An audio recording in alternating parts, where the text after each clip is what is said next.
मराठवाडा शिक्षण प्रसारक मंडळ संचलित यशवंतराव चव्हाण महाविद्यालय अंबाजोगाई येथे मराठवाडा अर्थशास्त्र परिषदेचे 37वे राज्यस्तरीय अधिवेशन दिनांक 7 व 8 फेब्रुवारी 2025 रोजी आयोजित करण्यात आले होते। या अधिवेशनाचा आज समारोप करण्यात आला। समारोप कार्यक्रमासाठी अध्यक्ष म्हणून आमदार सतीश चव्हाण उपस्थित होते। कार्यक्रमाची सुरुवात यशवंतराव चव्हाण यांच्या प्रतिमेस पुष्प अर्पण करून करण्यात आली। यावेळी व्यासपीठावर मान्यवरांची उपस्थिती होती।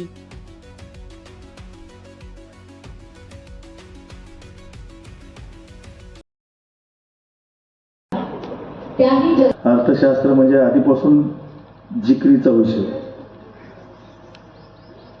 अर्थशास्त्र हे कोणालाच कळलं नाही अजून।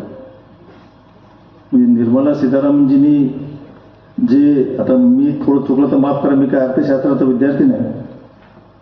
निर्मला सीतारामनजींनी जो अर्थसंकल्प सादर केला त्या दिवशी देशामध्ये जल्लोष झाला, विशेषतः माझे मतदारसंघ पदवीधर मतदार जे पगार मिळतो त्यांना।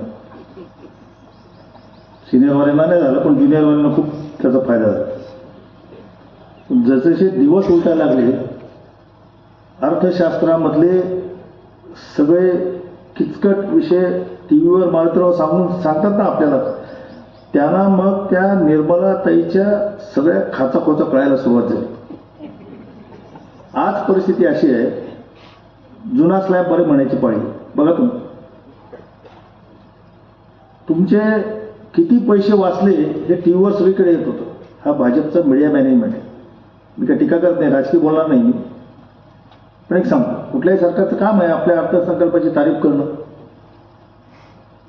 जे काही किती रुपये वाचले, किती रुपये स्लॅबमध्ये वाचले, विशेषतः जे त्यांचे पारंपरिक मतदार आहे असे, आणि जेव्हा खाचाखोचा कळायला सुरू झालं तेव्हा आता त्याच्यावर चालू झालं की याच्यातले किती पैसे उडाले आपले। म्हणजे मी सांगायचं तात्पर्य असं, जे 24 तासामध्ये भल्या भल्या अर्थशास्त्र्यांना कळत नाही, ज्याची भलामण तिथे टीव्हीवर करत होते, ते सुद्धा आता बुचकळ्यात पडले। मग पैसा येतो कुठं, जातो कुठं? माझी विनंती अर्थशास्त्र परिषदेला एवढीच आहे की हा अर्थसंकल्प समजून सांगण्याच्या ऐवजी, जसं दत्ताबाईंनी मागणी केली, भारत हा शेतीप्रधान देश आहे, भारताची अर्थव्यवस्था शेतीवर अवलंबून आहे,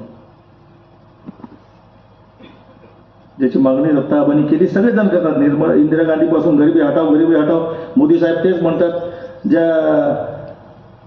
सोयाबीनचा उल्लेख आबांनी केला, कापसाचा उल्लेख आबांनी केला, मोदी साहेबांनी म्हणलं, म्हणजे मी राजकीय बोलत नाही पण प्रत्येक सत्ताधारी त्याला ती करावंच लागतं।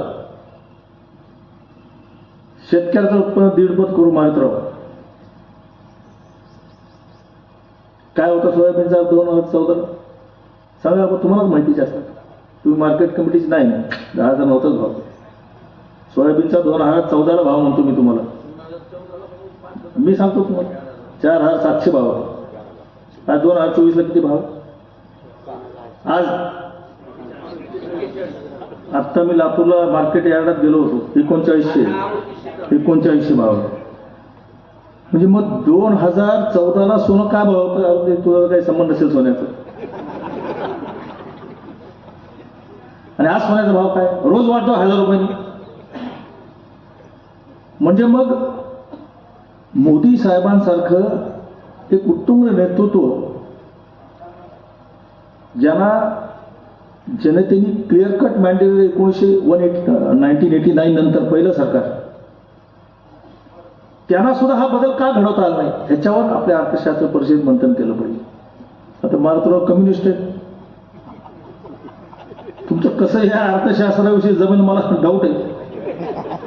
ज्या चीननी तुमच्या अर्थशास्त्रावर, म्हणजे ज्या शास्त्रावर चीन चालत होता ते यू टर्न घेतला त्यांनी, फ्री इकॉनॉमी आपण ज्याला म्हणतो. मनमोहन सिंगच्या काळापासून फ्री इकॉनॉमी झाली. यथेच्छ टीका काही लोकांनी रेवडी संस्कृत केली. सर्वोच्च न्यायालयाने ताशेरे ओढले. ज्या लाडक्या बहिणींचा महाराष्ट्रामध्ये सन्मान झाला 1,500 रुपये तरी, आम्ही त्याच्यामुळे घरी बसलो. आज खेड्यात काय अवस्था आहे. माझं माफक म्हणणं एवढंच आहे की अर्थशास्त्र परिषद जे आपण घेतो, विलासराव तुम्ही तर सगळ्यात सिनियर आहे याच्यात आणि आता अध्यक्ष झाले. कुठल्या तरी व्यासपीठावर सरकारचे प्रतिनिधी बोलले पाहिजे ज्याचं डिसिजन मेकिंग मध्ये स्थान आहे. तर तुम्ही काय करणार आहे, PhD करणार, सगळे शोधनिबंध करणार, ते पुस्तकात राहणार, सेल्फवर राहणार. मी तर नेहमी टीका करतो मारतो की आपले शोधनिबंध PhDचे प्रबंध हे आपल्या बायोडाटा वाढवण्यासाठी करू नका. विलासराव माहिती आहे तुम्हाला. मग हे ऍक्च्युअल मध्ये रिफ्लेक्ट झालं पाहिजे ना. प्रत्येक राजकीय दत्ता आबांनी सांगितलं अर्थव्यवस्था आम्हाला निवडणूक आल्यावर कळते, म्हणून तुम्ही निवडणूक लढवायचं बंद करून टाकलं.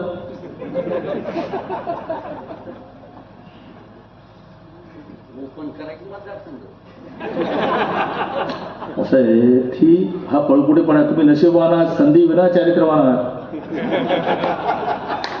हा मतदारसंघ राखीव वेळ झाकली मूठ 1.25 लाखाची ठेवा. तुम्ही नाडसकर आता एकत्र आले परत फुटतात, त्याच्यामुळे आम्ही ते वेगळे ठेवत नाही. राहू द्या राखीव, तुम्ही दोघं तरी एकत्र राहताल. गमतीचा भाग सोडा. परंतु आपण जर का स्त्रीकडे बघितलं, अर्थव्यवस्थाची जर का बघितली, मी थोडा वेळ याच्यासाठी घेतोय की तुमच्यासारखे अर्थशास्त्रज्ञ आम्हाला पुढे ऑडियन्समध्ये भेटणार नाही. ज्याचा पुढे कुठेतरी तुम्ही उल्लेख कराल. आमच्या विचार, आम्ही काय तज्ज्ञ नाही त्यातले, पण एक सामान्य माणसाचं जे काय मत अर्थव्यवस्थेबद्दल आहे ते आपल्यापाशी व्यक्त करू इच्छितो. आपण वेगवेगळ्या ठिकाणी व्यासपीठावर जाता, कुठेतरी त्याचा निकालच लावला पाहिजे. ग्रामीण अर्थव्यवस्थेचा उल्लेख केला. कुठल्या शेतकऱ्याची बाईंग पॉवर आहे मला सांगा. आज जर का आपण ग्रामीण अर्थव्यवस्था बघितली, गावागावामध्ये कुठला शेतकरी किंवा कुठला आपण जे म्हणतो सालगडी नाही, कुठले रोजगार नाही, तुमच्याकडे 12 बलुतेदार शेतकरी उद्योग झाला की ते 12 बलुतेदार होतो आणि उद्देश होतो. गावामध्ये जी इकॉनॉमी आहे, अर्थव्यवस्था ही सरकारने दिलेल्या अनुदानावर ही अर्थव्यवस्थेवरची सूज आहे. तुमची स्वतःची बाईंग पॉवर काहीच नाही. महिलांना बरं वाटलं 1,500 रुपये चालले, परंतु आज 1,500 रुपये जिच्या खात्यात जातात तिचे 500 रुपये हे सरकारच्या करामध्ये कुठं जाणार. ती कंगवे, फणी, याचं साहित्य, त्याचं साहित्य, त्याच्यामध्ये 28% GST सरकारकडे जातं. परत 500 रुपये सरकार देताना हिशोब करतं ते येणार किती म्हणून. निर्मला सीतारामजींनी केलं ना, त्यांनी असं दिलंय की 1 लाख कोटीचा फटका बसला रेव्हेन्यूला, जमा साईडला, पण दुसऱ्या बाजूनी 1,25,000 कोटींचा फायदा पण गव्हर्नमेंटला झाला. सरकार कधीच असं काम करत नाही. सरकार कुठलं काय असं ना, मोदी साहेबाचं असू द्या का पवार साहेबाचं असू द्या का इंदिरा गांधीचं असू द्या, तोट्याच कारभार कधीच करत नाही. फक्त रेवडी संस्कृती आपली. बाईंग पॉवर शेतकरी वाढली पाहिजे. स्वतःच्या कष्टाने जी त्यांनी कमवलं त्याच्यानी त्याची खरेदी वाढली पाहिजे. सोसायट्या बंद पडल्या तुमच्या. कशामुळे बंद पडल्या? सोसायटीचं कर्ज वाटप हे कशासाठी होतं? शेतकऱ्यांच्या शेती सुधारण्यासाठी किंवा हंगाम सुरू झाल्यानंतर बी बियाणं, खतं बितं, मजुरी बिजुरी देण्यासाठी. सोसायटी काढतो कशासाठी आपण? इलेक्शन. ते तुमच्या इलेक्शनला पुरत नाही, त्या पण सरपंचाच्या वर इलेक्शनला पुरतात, मुलीच्या लग्नाला. आणि मग ज्याच्यासाठी कर्ज तुम्हाला दिलं जातं ते कर्ज तुम्ही जर का त्याच्याकडे त्या कारणासाठी वापरत नसाल ते शेवटी वायाच आहे ना. सगळ्या डिसिजन बँका मराठवाड्यातल्या बरबाद झाल्या. 1-2 मोजक्या सोडल्या तर, लातूर वगैरे सोडल्या तर. इकॉनॉमीचा उल्लेख झाला. शेअर मार्केट, आता काही आमचे मित्र सत्ताधारी पक्षात आहेत, आम्ही चुकून आहे तिथे. शेअर मार्केट वाढलं. आता शेअर मार्केटचा सामान्य माणसाचा काय संबंध सांगा पण मला. अंबाजोगाई सारख्या हातोला म्हणा, आबाच्या गावाला जाऊन जर का आपण म्हटलं भारतीय इकॉनॉमी खूप स्ट्रॉंग आहे, शेअर मार्केट वाढलं, त्या शेतकऱ्याचा काय संबंध शेअरचा? कसे शेअर मार्केट वाढतं आणि खाली जातं आपल्याला सगळ्यांना माहिती आहे, ज्यातले तज्ज्ञ आहेत त्यांना. सोन्याचा भाव वाढला, कशामुळे वाढला सोन्याचा भाव, हे सामान्य लोकांना तुम्ही समजून, म्हणजे सांगणं माझं मात्र एवढंच आहे की हे जे अर्थशास्त्र म्हणतोच मी, परिषद नाही म्हणतो, अर्थशास्त्र हे सामान्य लोकांना पण कळलं पाहिजे. रुपया कशामुळे वीक व्हायला लागला, डॉलर वाढायला लागलं, सोनं कशामुळं इतका भाव वाढला सोन्याचा. गेल्या वर्षी 1 जानेवारीला 63,000 रुपये तोळा होता, आज 1 जानेवारीला 82-83,000, आज तर 87,000 भाव. याचा अर्थ लोकांचा अर्थव्यवस्थेवरचा विश्वास उडायला लागलेला आहे. ते बँकेत पैसे ठेवायला तयार नाही, शेअर मार्केटमध्ये ठेवायला तयार नाही, सोसायट्या तयार नाही, ते सोन्यामध्ये गुंतवणूक करतात सेफ. सरकार काही झालं तरी डॉलर कशामुळे वाढायला लागला, ते असे वेगवेगळे कारण त्याच्यामध्ये.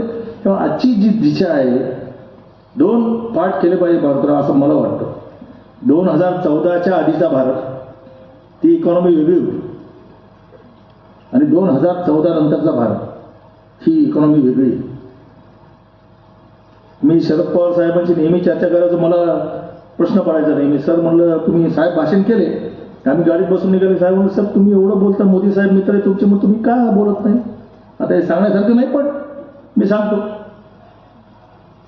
भारतीय जनता पार्टीचं मत असं होतं त्या काळात, अजूनही आहे ते साहेबांना असं म्हटले, तुम उत्पादकों के प्रतिनिधी हो, आप उनका हित देखो, हम उपभोक्ताओं के प्रतिनिधी, हम उनका हित देखेंगे. ही खरी बेक आहे. गरिबी विरुद्ध भांडवलशाही हे युद्ध आहे.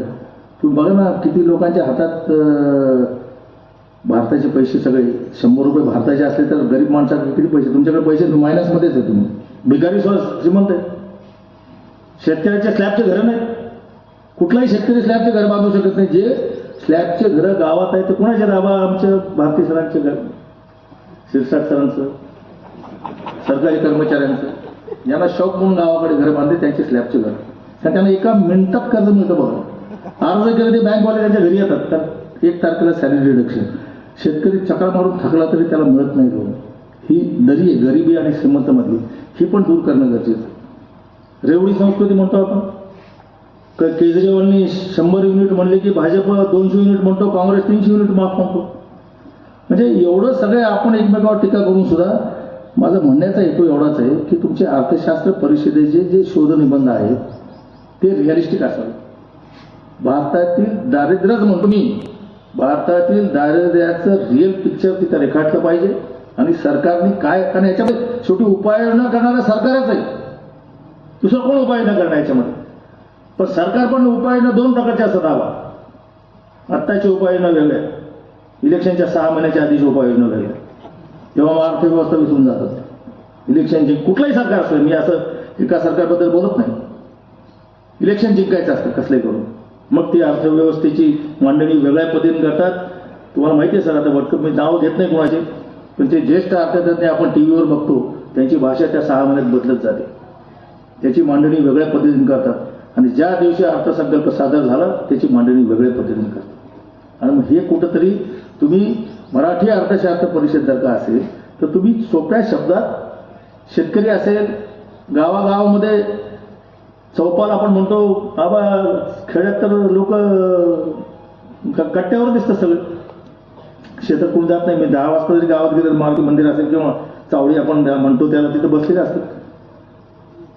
राजकारणाचे काय संबंध राजकारणाचा? तुम्ही कोणतरी त्यातले प्रतिनिधी त्यातल्या सोप्या भाषेत त्यांना समजून सांगितलं पाहिजे की कशा पद्धतीनं आपली अर्थव्यवस्था पुढे गेली पाहिजे. तुमची लहान लहान माणसाला सुद्धा तुम्ही सल्ला दिला पाहिजे. माहिती विनंती अशी आहे भटकर सर, तुम्ही बघा तुमची गोखले इन्स्टिट्यूटमध्ये काम करता, अत्यंत भारतातली फार केंद्र सरकारने सगळ्यांनीच नावाजलेली इन्स्टिट्यूट गोखले इन्स्टिट्यूट आहे. कुणीही माणूस तुमच्याकडे आला, वैयक्तिक त्याचे उत्पन्न किती, त्याच्यावरची लायबिलिटी किती हे घेऊन तर त्याला सल्ला देण्याचं काम मराठी अर्थशास्त्र परिषदेने केलं पाहिजे. प्रत्येक महाविद्यालयात आहे ना तुमचा मास्तर सोळंकर सर, आहे की नाही? विलासराव फिरावर तुम्ही असंही तुम्ही फिरता नाही इलेक्शनमध्ये, सगळीकडे घरोघरी जाता, फक्त अर्थशास्त्रवाल्यांकडे जातात विलासराव, दुसऱ्या कोणाकडे जातात? गेलं पाहिजे ना, गेलं पाहिजे की नाही? कशासाठी गेलं पाहिजे? ज्या अर्थशास्त्र विषयासाठी तुम्हाला पगार मिळतो त्या कामासाठी पण गेलं पाहिजे. त्याच्यातला किमतीचा भाग सोडा. जास्तीत जास्त महाविद्यालयामध्ये रिसर्च सेंटर असेल काय असेल त्यातून त्याला हे केलं पाहिजे. बऱ्याच वक्त्यांनी मोठे मोठे वक्ते म्हणजे हातेकर सर असतील, म्हणजे मला खरंच त्याचं ऐकायचं होतं, मला जमलं नाही, मी दुसरीकडे होतो. बाबुराव तोटरे संशोधक विद्यार्थी करतो त्याचं लक्ष JS कॉलेजला का. मला आश्चर्य वाटतं, घराची आठवण आली नाही, मला कळलंच नाही. आणि संध्याकाळी विशेष लक्ष दिलं हे पण मला कळलं नाही. विलासराव नरेंद्र काळाला बघितलं पाहिजे आता. हा नाही बरं झालं आलं नाही. आणि आजकाल ते मोबाईलमध्ये कुठं काय सांगतील काय सांगता येत नाही. फार अनिल वाडकरजींनी सुद्धा आता काही भावना व्यक्त केल्या. त्याच्यामध्ये मराठवाड्याबद्दल पर्जन्य छायेमध्ये आहेच, पण पश्चिम महाराष्ट्रातले बरेचसे तालुके त्याच्यामध्ये आहेत. मराठवाड्याचा विषयच वेगळा आहे. इथं पाणी असूनही आमची इकॉनॉमी का स्ट्रॉंग होत नाही ह्याचा प्रश्न आम्हाला पडलेला आहे. ऊसाचं क्षेत्र वाढलंय,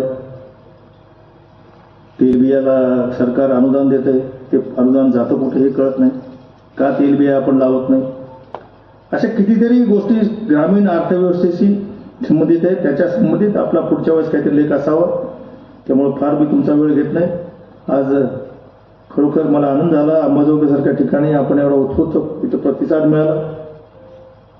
अंबाजोगाई खरं तर हे गाव विद्वानांचं गाव आहे. म्हणजे कुठलाही वृक्ष विषय असला अरुंधती तरी भरपूर गर्दी जमते, याचा अनुभव मला आहे.